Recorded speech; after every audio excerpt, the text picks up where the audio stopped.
नमस्कार. स्वातंत्र्यवीर सावरकरांच्या विषयामधला एक प्रसंग सांगितला जातो. सावरकर तुरुंगात होते.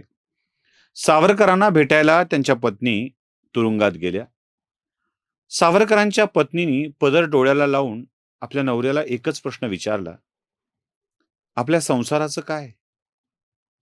सावरकरांनी दिलेलं उत्तर फार सुरेख आहे. प्रसंग खरा की खोटा मला माहीत नाही. खरा असो खोटा असो, पण उत्तर खूप सुंदर आहे. आणि याच उत्तराला अनुषंगून आपला पुढचा व्हिडिओ आहे. आपल्या संसाराचं कसं असा प्रश्न विचारल्यावर सावरकरांच्या पत्नीला सावरकरांनी दिलेलं उत्तर होतं, चार काटक्या गोळा करून मुलाबाळांची वीण विणण्याला तू संसार म्हणणार असशील तर असा संसार कावळे आणि चिमण्या सुद्धा करतात. माझ्या देशाच्या संसारापुढे अशी कितीही संसार उद्ध्वस्त होऊ देत हरकत नाही. सावरकरांनी आपला संसार, आपलं घर, आपलं दार सगळं असं उधळून लावलं. अक्षरशः उधळून लावलं. सावरकरांना अटक झाली तेव्हा सावरकरांची मालमत्ता सुद्धा ब्रिटिशांनी जप्त केली.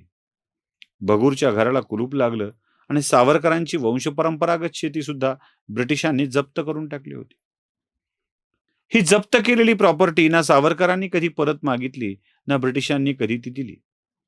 आता सावरकरांना भारतरत्न द्या अशी मागणी करणाऱ्या माणसांच्याकडून सुद्धा ब्रिटिशांनी जप्त केलेली प्रॉपर्टी ओळखून ती सावरकरांच्या नातेवाईकांना परत करावी, वारशांना परत करावी अशी मागणी सुद्धा करत नाही.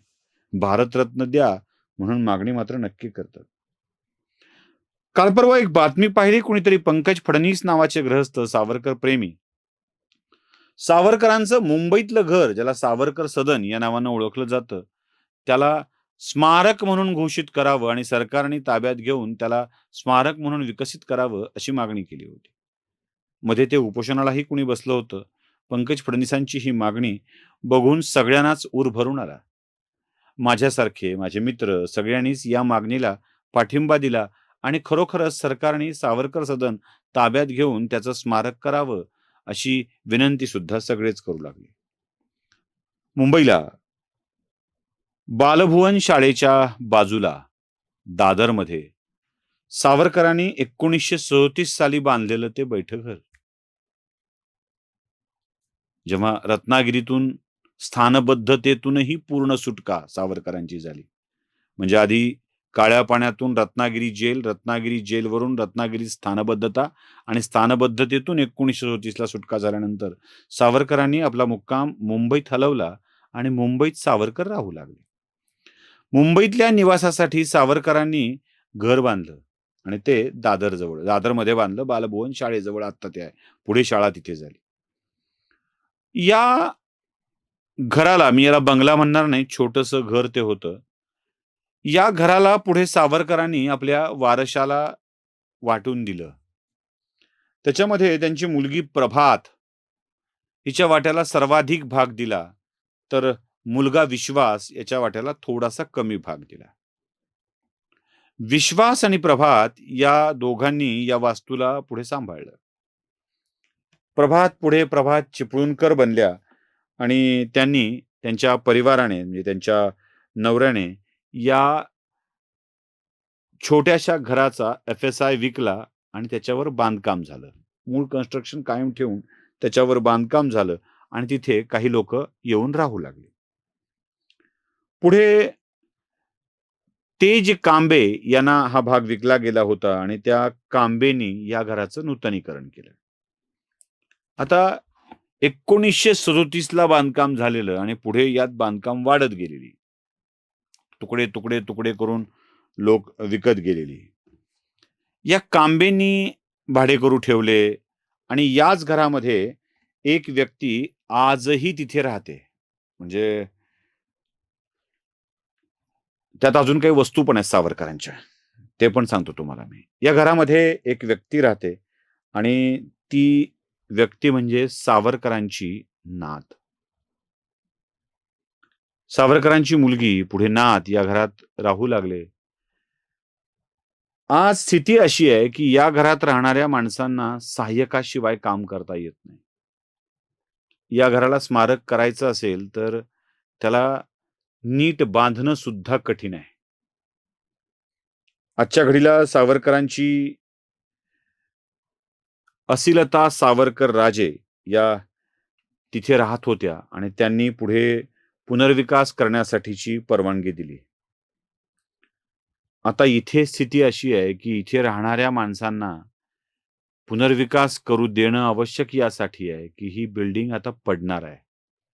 या इमारतीत सावरकर स्मारकाने सावरकरांचा कोट, सावरकरांची छत्री, सावरकरांनी वापरलेलं तुळशी वृंदावन या सगळ्या गोष्टींना खूप जपून ठेवलंय. आता हे प्रकरण कोर्टात गेलंय, कोर्ट केस चालू आहे. आणि मग सरकारने घेऊन याचं स्मारक करावं अशी मागणी केली जाते. सावरकरांच्या या वास्तूचं स्मारक करायला हरकत नाही. अजिबात हरकत नाही. पण मी पहिल्यांदा जी घटना सांगितली ना, 4 काटक्या गोळा करून मुलाबाळांची विणविण्याला संसार म्हणणार असशील तसे संसार कावळे आणि चिमण्या सुद्धा करतात. सावरकरांनी आपलं आयुष्य, आपली संपत्ती, आपलं घर, दार, शेती सगळंच राष्ट्राला अर्पण करून टाकलं. बगूरचा वाडा सुद्धा सरकारने ताब्यात घेऊन तो चालवायला सावरकर स्मारकांच्याकडे दिलाय. होतं नव्हतं ते सगळं सावरकरांनी राष्ट्राला अर्पण केलं आणि उरलेलं आपल्या परिवारात थोडं थोडं देऊन टाकलं. त्या परिवाराच्या ताब्यात असलेल्या घराला पुन्हा परत घेऊन सरकारने स्मारक करायचं असेल तर खुशाल करावं. करण्याबद्दल आमचं काही म्हणणं नाही. पण सावरकरांच्या वारशाला याचा योग्य मोबदला देणं आवश्यक आहे. कारण सावरकरांची नात कुठे राहणार ना? सावरकरांच्या स्मृती जागवायच्या असतील, त्यांच्या निर्जीव वस्तूंना स्मारक म्हणून ठेवायचं असेल, तर सावरकरांची जिवंत जीती जागती स्मारकं, त्यांचे नातू, पणतू याचं काय करायचं? कुठे राहायचं? कसं जगायचं? पुन्हा एकदा राष्ट्राला संपत्ती अर्पण करून घ्यायची का? सावरकरांनी आपली सगळी संपत्ती आणि आयुष्य राष्ट्राला समर्पित केल्यानंतर या राष्ट्रातल्या अनेकांनी सावरकरांना काय परत दिलं? माफीवीर नावाचे उपाधी, संडासवीर नावाची अवहेलना, ब्रिटिशांची माफी मागणारा कसला स्वातंत्र्य सैनिक अशा गोष्टी. ज्यांनी काळ्या पाण्यात तुरुंगवास भोगला त्यांना माफीवीरची उपाधी मिळाली आणि जे त्या पुण्याच्या पॅलेसमध्ये कैद होते ते मात्र देशाचे स्वातंत्र्य करते झाले. सावरकरांनी देत राहावं आणि सरकारांनी घेत राहावं असं थोडंच आहे.